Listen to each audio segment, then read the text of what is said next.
साँझको बेलामा अब सबैको यो चाहिँ सबैभन्दा डरलाग्दो कुरा हो। बाटो काट्दाखेरि विदेशमा बाटो हेरेर काट्नुपर्छ। अहिले पनि झन्नै दुर्घटना भइहालेको थियो। सानो बाटो ठुलो बाटो जस्तै भए पनि नियम पालना गर्नुपर्ने हुन्छ। अहिले चाहिँ म ठ्याक्कै तपाईहरुलाई जलानगुर्ने भन्ने ठाउँबाट लाइभ गरिरहेको छु है, भिडियो बनाइरहेको छु। ल ठीक छ, को साथीहरुले चिन्नुहुन्छ जान्नुहुन्छ लाइक कमेन्ट शेयर गरिदिनु होला प्लिज है। साँझ परिसकेको छ अहिले। यो चाहिँ अब हाम्रो ड्युटीबाट फर्किँदै गर्दाको भिडियो हो हैन।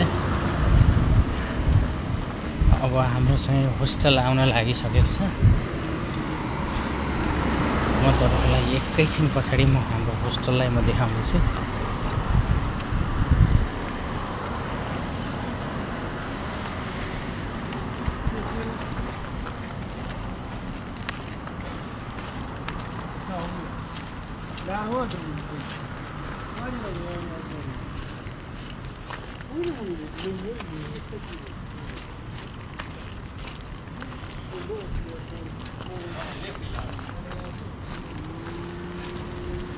यसलाई चाहिँ भन्छ पल्लाडियम कन्डोमिनियम। यो तपाईहरुले देख्नुभएको छ यो अल्गो यो बत्ती बलेको सेतो यो चाहिँ केएलसीसी टावर भन्ने यही नै हो।